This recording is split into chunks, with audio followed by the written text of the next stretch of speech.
Oh, yes, and I think these polling places will be busy. Dropping your ballot off at a voting center or just going to the polls right now. This is the only way to get your ballot in before Tuesday night's deadline. Yep, ballot drop-offs. Just make sure you're in the right county. That would help. And here to talk about last-minute voting is Alton Dillard from Denver's Election Division. So thank you first for being here with us. Certainly. Voter fraud, rigging, we keep hearing these words being thrown about. What do you say to those voters who have those fears about this election?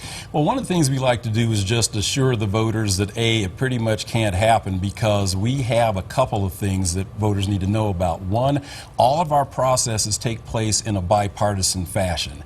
And we're so transparent, we're transparent to the point that even you can look in the windows into our processing areas and see the party affiliation buttons of the people working on the different processes. By law, we test the voting system before every election. We also test it after, and then none of our systems are reachable via the internet. So you feel very comfortable that there is no rigging, at least in Denver?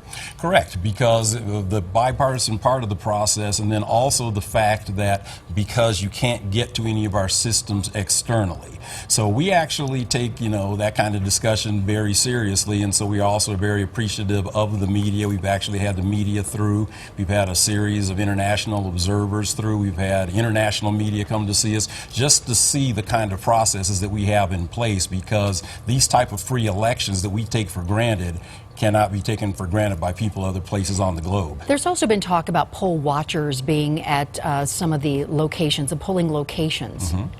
How do you feel about that? How do you prepare for that? Oh, one of the things with poll watching is actually you do have the ability to do that if you're certified through a process that goes through your party, and then also if you're an observer through the Secretary of State. If you do not have voting business or you're not a credentialed watcher, you don't belong in the polling place. How will you make sure that they're not in the polling place? Essentially, we can make sure of that because the fact they would have to have a visible credential. Any poll watcher, we actually issue credentials to, and then they actually wear a visible credential around their neck while they're in the polling place, and then they're able to see all processes. And then we also have another level of poll watcher who's able to take even a closer look at the process. Do you have any concerns that poll watchers who do not have these credentials will show up at some of the Denver polling places? Really do not, because the other thing people have to remember is the bulk of our ballots are cast by people dropping them off either in a 24-hour ballot box or bringing them into one of our drive-thrus. But there have been issues with lines in the past. Any concerns that might happen this time around? There are people who want to just show up and vote. Yeah, and it's not necessarily a concern, because one of the things that people have to remember is that in Colorado, most people have had their ballots since the week of October 17th. So we certainly do not discourage people from voting on Election Day, but because of the fact you have 24-hour boxes, and in Denver you don't even have to get out of your car to vote, we are encouraging people to drop their ballot off before Election Day. Okay, so we're just a couple of days away. What are the issues that people have? What are the calls that you're getting into your office of how do I vote? One of the issues that we're still getting is just making sure that it's clear to people that it's too late to mail your ballot back. And another thing that there's been a little bit of confusion about, and thanks to our friends at Facebook, is that we do have same-day voter registration here. So what we're telling people to do is you still have the opportunity to register online, either through your county clerk's site or at govotecolorado.com.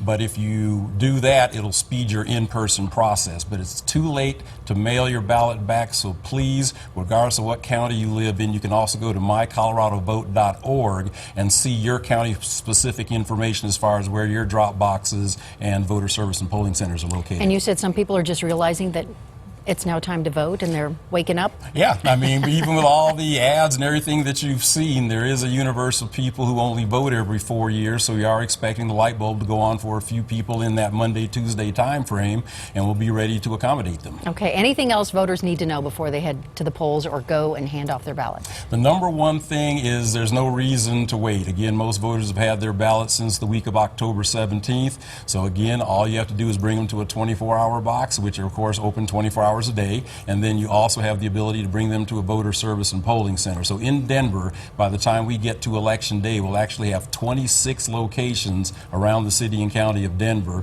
where you can either register to vote, drop your ballot off in person if you so choose. If you make a mistake on your ballot, you can get a replacement. It's a very easy process. Is this now when I confess and tell you I haven't turned in my ballot yet? I will. Please. Alton Dillard, thank you so much for being with us. You. Appreciate it.